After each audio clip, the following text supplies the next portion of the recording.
partir de 1902, vécut en ermite à 200 mètres de la Vouise, près d'une source, une femme au nom évocateur de Marie Bâton. Elle passait les étés à l'Ermitage. Sommairement installée dans une excavation naturelle où elle priait et recevait parfois des visiteurs. L'ermite de Voiron aurait occupé son abri de fortune au moins jusqu'en 1911.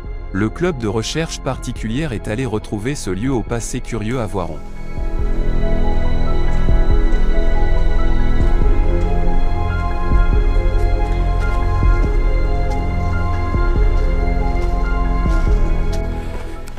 Je me rends aujourd'hui à Notre-Dame de la Vouise, donc au-dessus de Voiron.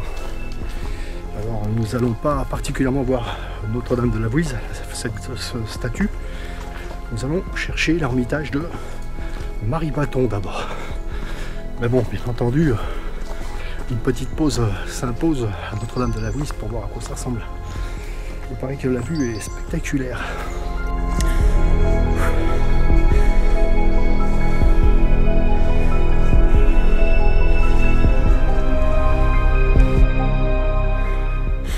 Dis Christophe, t'as un beau pull, il te va bien. Je crois que je vais acheter le même. Je vais acheter le même, superbe. Waouh.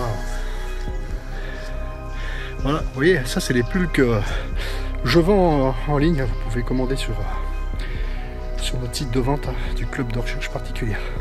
Il y a plusieurs modèles. Voilà. Donc là nous on porte le logo basique, mais il y a plusieurs motifs. Il est chouette, hein.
Donc là, nous avons une roche de molasse.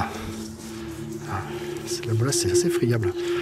Voilà, donc je suppose que nous sommes sur le bon secteur. Peut-être que c'est une erreur, hein. C'est ça la recherche. Voilà, donc, magnifique chemin. Parti.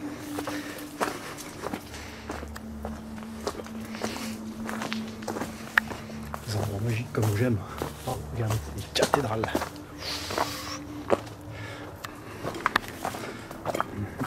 Nous sommes sous un sentier sous roche. Mais là, sans casque, j'ai un petit peu peur. Je pense que ça doit dégringoler un peu. Superbe. Je pense après au dénivelé qu'on va avoir à faire pour retourner sur nos pas.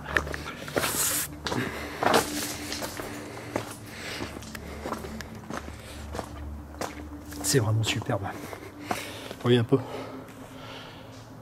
C'est bien de la molasse. Ça n'a jamais été exploité là, dans le coin. Peut-être était-elle trop friable, je sais pas. Donc le sous-bois. Voilà une vue 360 degrés. J'espère pouvoir trouver ce que je cherche. Le fameux abri sous roche de Marie Baton. Sachant qu'ici,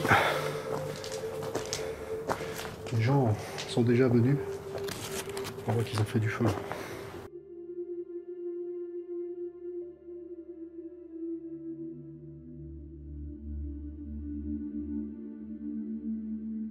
C'était où tu dis? Ici.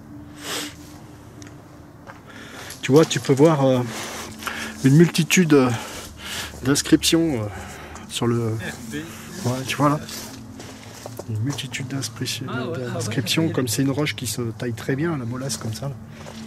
C'est intéressant. Hein, donc à mon avis, on n'est pas bien loin. Donc on reviendra quand en ce moment, cette année, beaucoup de sources sont taries. Donc on voit qu'il y a bien de l'eau qui sortait ici. Ça ressemble bien au lieu qu'on cherche, hein, de Marie Baton. Donc il y avait la source. Et puis bien entendu, elle devait cracher dans le secteur. Il y a des beaux blocs qui sont cassés la figure. Il y a un beau bloc hein, ici. Si c'est tombé de là-haut, ça fait peur. Hein.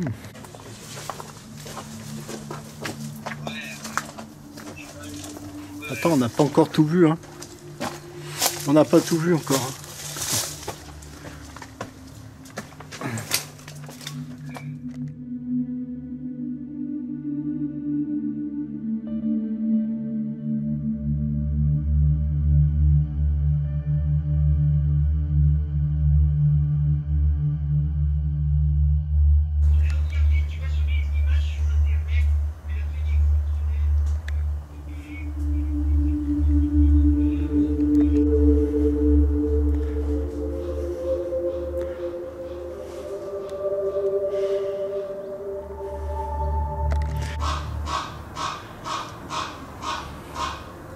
Qu'est-ce que c'est? Bon, les corbeaux m'annoncent.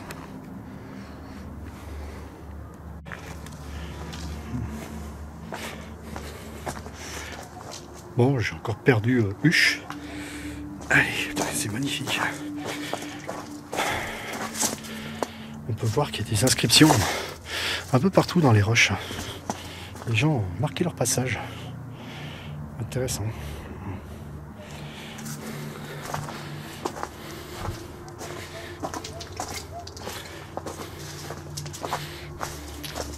Ah, voilà une belle curiosité. Vous voyez, quand on cherche, on trouve un drôle d'hôtel où l'eau calcaire devait s'infiltrer et couler. Ça a donné cette curiosité, vous voyez. Voilà. Donc là, c'est totalement sec. Hein. En ce moment, à l'automne, il n'y a pas de pluie et beaucoup de sources que je n'ai jamais vues à sec sont à sec. Hein. Donc on voit que l'eau s'infiltrait par là-dessous. Nous avons une belle concrétion calcaire. Voilà. Avec un petit trou. Hein. Donc peut-être c'était l'eau d'une source. Tout simplement. Une source tarie. Donc je continue ma progression sous roche là. Sous les tas de molasses. Un peu fragiles et un peu effrayants. Donc le corbeau que nous avons entendu tout à l'heure, il était là. Voilà. Sa plume. des êtres majestueux, des roches de molasse magiques. Donc voilà, le chemin continue sous roche.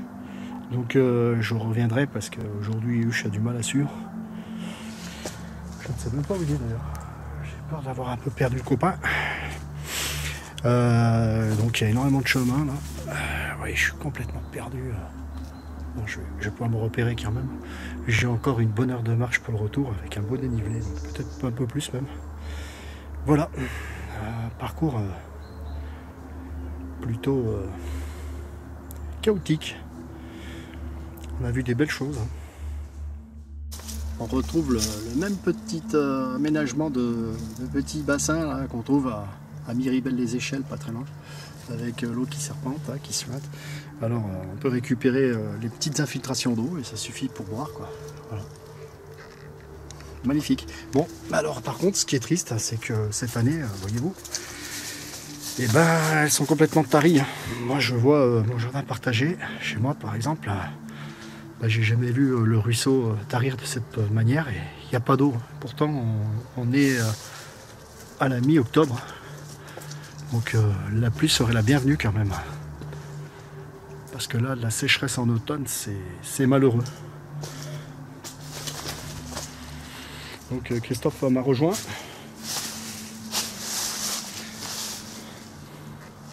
Qu'est-ce que t'en penses, Christophe? C'est chouette quand même là-bas. C'est curieux. Les blocs de molasse, t'as vu? Ah ouais. Les blocs de molasse, ciment. On dirait vraiment du ciment. Et c'est de la molasse, hein, c'est ce qui est très extrait autour de Vorep aussi. Là, regarde. ça n'a jamais été Regarde utilisé. les parois. Alors, ça donne quoi?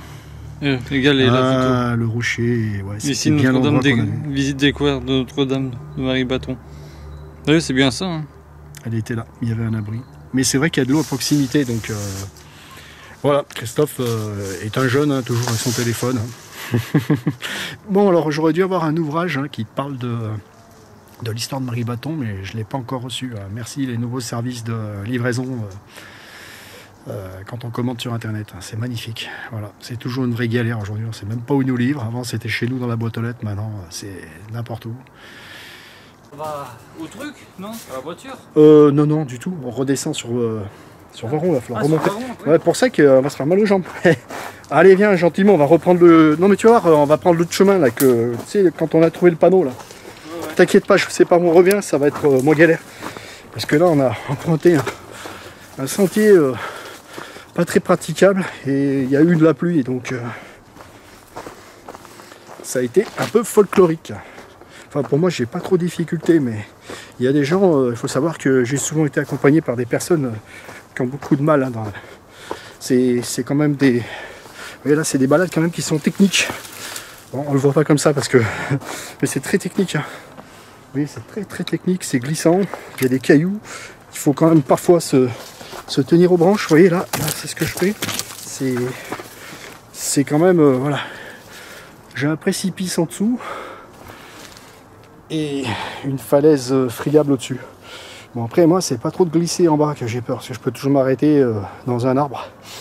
C'est plutôt de me prendre un caillou sur la tête quand j'ai pas de casque. La prochaine fois que je viens là, je mets un casque sur la tête. Voilà, vous avez la preuve. Ça glisse, Christophe vous l'a dit. Donc technique, on se baisse. Les chemins là, ils sont pratiqués parce que on peut passer. Alors c'est vrai que c'est l'abri sous roche, hein, mais le truc c'est que il n'y a plus d'entretien, on peut voir, il y a plein d'arbres qui poussent hein, sur le passage. Donc voilà, c'est ça la recherche de terrain. Donc nous sommes sur les sentiers de l'histoire, là où vécut la fameuse ermite Marie-Bâton. Donc j'ai longé un petit chemin sous les falaises et je rejoins maintenant son ancien ermitage. Donc un ermitage c'est tout bête, hein. C'était un abri sous roche, tout bête. C'est même pas une cavité profonde, nous y arrivons d'ailleurs. Donc c'est plusieurs centaines de mètres qui sont pas très faciles à pratiquer. On peut même passer par ce petit passage, c'est pas très rigolo, c'est un escalier. Je préférais faire un petit détour moins dangereux. On va rester prudent. Voilà. Stock. Donc c'est un exercice physique et il faut avoir un bon cardio, des bons mollets et un mental à toute épreuve. Voilà, donc j'arrive dans une cachette. Voilà, c'est pas ici qui était Marie-Bâton, pardon. Ah si c'est bien là, avec le rocher. Donc voilà, on a le repère. Le repère c'est ça. Donc Marie-Bâton vivait là-dessous. Qu'est-ce qu'elle faisait cette dame? On ne sait pas plus pour l'instant. Voilà. Si Marie-Bâton avait vécu ici à notre époque, bah, elle aurait manqué d'eau. Voilà. Donc on peut repérer le fameux rocher, la photo là. Elle est là. Tac, ici. Marie-Bâton, c'est ici. Voilà. Donc encore un site redécouvert que je vais pouvoir partager. Donc,